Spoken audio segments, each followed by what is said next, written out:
오늘 우리가 함께 읽을 말씀 레위기 23장, 시편 30편, 전도서 6장, 디모데후서 2장 말씀입니다. 함께 나눌 주제는 하나님의 은혜입니다. 하나님의 은혜로 우리가 행복을 누릴 수 있다라는 겁니다. 따라서 기억할 것, 그 무엇보다 하나님의 은혜가 소중합니다. 우리가 방금 읽은 전도서 6장은요, 바라는 대로 누리지 못하고 행복할 수 없는 우리 인생을 바라보며 헛됨을 말씀하고 있습니다. 곧 모두가 바라는 부와 재산과 명예를 부족함 없이 받아도 그것을 누릴 수 있는 것은 아니다라는 겁니다. 하나님께서 허락하지 않으시면 누릴 수 없고 다른 사람이 누리게 된다라는 겁니다. 자, 전도서 6장 2절 말씀 다시 볼까요? 어떤 사람은 그 영혼이 바라는 모든 소원에 부족함이 없어 재물과 부유와 존귀를 하나님께 받았으나 하나님께서 그가 그것을 누리도록 허락하지 아니하셨으므로 다른 사람이 누리나니 이것도 헛되어 악한 병이로다. 또한 수많은 자녀를 낳고 장수를 한다고 해도 그 삶이 반드시 행복한 것은 아님을 말씀하고 있습니다. 수많은 자녀와 장수라고 하는 행복의 조건 속에서도 행복을 누리지 못할 수 있다라는 겁니다. 그렇게 차라리 낙태된 자가 행복할 수 있다, 더 행복할 수 있다, 이렇게 말씀하고 있는데, 자, 3절 말씀도 볼까요? 전도서 6장 3절. 사람이 비록 100명의 자녀를 낳고 또 장수하여 사는 날이 많을지라도 그의 영혼은 그러한 행복으로 만족하지 못하고 또 그가 안장되지 못하면 나는 이르기를 낙태된 자가 그보다는 낫다 하나니. 자, 결국 무엇입니까? 이 말씀은 하나님의 은혜의 소중함을 깨닫게 하지 않습니까? 아무리 많은 재물과 자녀를 갖고 장수를 한다고 할지라도 그것을 누리며 행복하게 살아가게 하는 것은 결국 하나님의 뜻에 달려있다라는 겁니다. 하나님께서 뜻하지 않으시면 그 모든 것 소유해도 누릴 수 없습니다. 예를 들면 질병이 있다면 그 모든 것을 행복으로 누릴 수 있죠. 날마다 질병으로 고통 중에 있다면 그 많은 재산이 무슨 소용이 있겠습니까?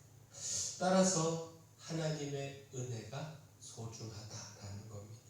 그 모든 것을 풍성히 받을 뿐만 아니라 누리게 하시는 하나님의 은혜, 이 은혜가 끝까지 있어야 한다라는 겁니다. 하나님의 은혜 없이는 그 삶이 헛될 수밖에 없고, 따라서 하나님의 은혜의 소중함을 깨닫고 겸손히 그리고 힘써 하나님의 은혜를 구해야 한다라는 겁니다. 따라서 하나님의 은혜를 기억해야 합니다. 결코 하나님의 은혜 잊지 않아야 합니다. 레위기 23장은 절기에 대한 말씀입니다. 하나님께서 제정하신 절기를 지키라 명령하셨는데, 자, 레위기 23장 2절 말씀 보면요, 이스라엘 자손에게 말하여 이르라. 이것이 나의 절기들이니 너희가 성회로 공포할 여호와의 절기들이니라. 또한 43절 말씀 보면, 이는 내가 이스라엘 자손을 애굽 땅에서 인도하여 내던 때에 초막에 거주하게 한 줄을 너희 대대로 알게 함이니라. 나는 너희의 하나님 여호와이니라. 자, 결국 이처럼 절기를 지키라고 하는 것은 하나님의 은혜를 잊지 말라는 것이죠. 하나님께서 그 백성들에게 베푸신 구원과 돌보심 그리고 인도하심의 은혜가 바로 각각의 절기 속에 담겨 있다라는 겁니다. 따라서 그 절기를 지키며 그 은혜를 기억하게 하신 겁니다. 안식일은 천지창조의 은혜, 유월절과 무교절은 출애굽의 구원의 은혜, 초실절과 칠칠절은 기업으로 주신 가나안 땅과 거기서 주신 소산의 은혜, 나팔절은 새해를 주시고 다시 시작할 수 있게 하신 은혜, 대속죄일은 죄를 씻고 거룩하게 세워주시는 대속의 은혜, 초막절은 광야에서의 인도하심의 은혜 등등, 이 은혜를 기억하라는 겁니다. 이처럼 하나님의 놀라운 은혜들을 기억하는 것, 이것이 절기의 목적인데, 자, 우리의 삶에도 하나님께서 베푸신 은혜들, 얼마나 많이 있습니까? 따라서 매일의 삶 속에서 그 은혜를 회상하며 기억하며 감사하기를 소원합니다. 자, 또한 하나님의 은혜를 찬양해야 합니다. 그 소중한 하나님의 은혜를, 우리를 진정 행복하게 하는 하나님의 은혜를 기억할 뿐만 아니라 찬양해야 한다라는 겁니다. 시편 30편은 죽음의 위협에서 건져주신 하나님의 은혜, 이 은혜에 대한 다윗의 감사와 찬양입니다. 다윗은 하나님께서 자신의 슬픔을 기쁨으로 바꿔주셨다 고백하고 있습니다. 그의 죄와 실수로 인하여 하나님이 진노하셨지만 그 진노는 잠깐이었고 자신의 기도에 응답하셔서 죄를 용서하시고 고난과 질병 중에서 건지시는 은혜를 베풀어 주셨다라는 겁니다. 시편 30편 11절을 보면 주께서 나의 슬픔이 변하여 내게 춤이 되게 하시며 나의 베옷을 벗기고 기쁨으로 띠띠우셨나이다. 또한 다윗은요, 하나님께서 베푸신 은혜의 목적이 무엇인지 놓치지 않았습니다. 곧 그 목적은 주를 찬송케 함에 있다라는 겁니다. 따라서 다윗은 그 은혜에 기쁨으로 찬송하며 감사했는데 시편 30편 12절을 보면 이는 잠잠하지 아니하고 내 영광으로 주를 찬송하게 하시니 여호와 나의 하나님이여 내가 주께 영원히 감사하리이다.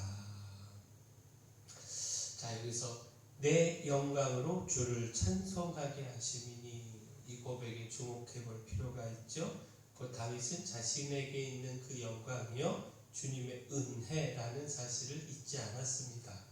또한 주님을 찬송하기 위한 재료라고 하는 사실도 잊지 않았습니다.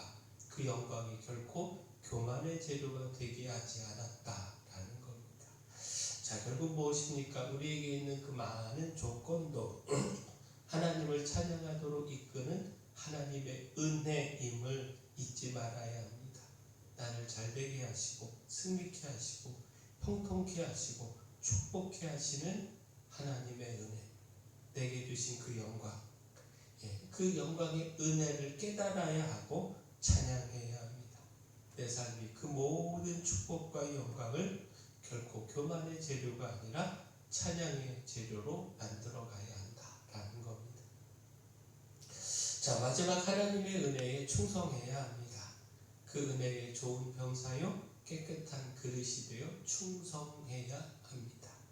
자, 디모데후서 2장은 그리스도의 좋은 병사가 되어 힘써 충성하고 또 망령되고 헛된 말을 버리고 경건함에 있어서 주께 쓰임받는 그릇이 되어야 한다라고 하는 가르침의 말씀이지요. 디모데후서 2장 3절을 보면 너는 그리스도 예수의 좋은 병사로 나와 함께 고난을 받으라. 자, 디모데에게 주는 바울의 권면으로 그리스도 예수의 좋은 병사가 되어 함께 고난을 받자 말씀하고 있고요. 디모데후서 2장 21절 보면 그러므로 누구든지 이런 것에서 자기를 깨끗하게 하면 귀 쓰는 그릇이 되어 거룩하고 주인의 쓰심에 합당하며 모든 선한 일에 준비함이 되리라. 자, 그릇의 비유를 통한 교훈의 말씀이죠. 깨끗함으로 하나님의 온갖 좋은 일에 요긴하게 쓰이는 성별된 그릇이 되어야 한다라고 하는 교훈입니다. 자, 결국 무엇입니까? 하나님의 구원의 은혜를 경험한 자녀로서 그리스도의 군사가 되고 깨끗한 그릇이 되어서 충성하며 주님께 쓰임받는 삶, 이것은 마땅하다라는 겁니다. 따라서 우리도 베푸신 주님의 은혜 기억하고 힘써 충성의 삶 살아가기를 소원합니다. 자, 하나님의 은혜로 우리가 행복을 누릴 수 있습니다. 따라서 그 은혜는 소중합니다. 그 은혜를 기억하고 찬양해야 합니다. 그 은혜의 좋은 명사요 깨끗한 그릇이 되어 충성해야 합니다. 바라기는 우리가 하나님의 은혜 기억하고 찬양하며 충성하는 삶 살아가기를 소원합니다. 사랑의 주 하나님, 주님께서 베푸신 놀라운 은혜들을 잊지 않기를 소망합니다. 따라서 주께서 베푸신 은혜로 우리가 영광을 누림을 깨닫고 그 영광의 재료로 오직 주님을 찬양하며 살게 하여 주시옵소서. 그리스도의 좋은 병사요 또한 깨끗한 그릇으로 주님께 충성하며 귀하게 쓰임받게 하여 주시옵소서. 교회 내 연약한 모든 분들, 주님의 권능의 역사가 필요한 분들 주님 기억하셔서 그 권능의 손으로 안수하시고 치료하여 주시옵소서. 본철 계신방을 위해 기도합니다. 주의 은혜가 각 가정들마다 있게 하시고 말씀의 능력을 보게 하시며 또 저희 교회가 하나님이 상상국독의 빛이요 소금되게 하여 주시옵소서. 귀하게 쓰임받고 이 교회 때문에 이 마을이 복을 받았다 하나님이여 저희들이 칭찬듣게 하여 주시옵소서. 모든 것 주님께 맡겼고 예수님 이름으로 기도합니다.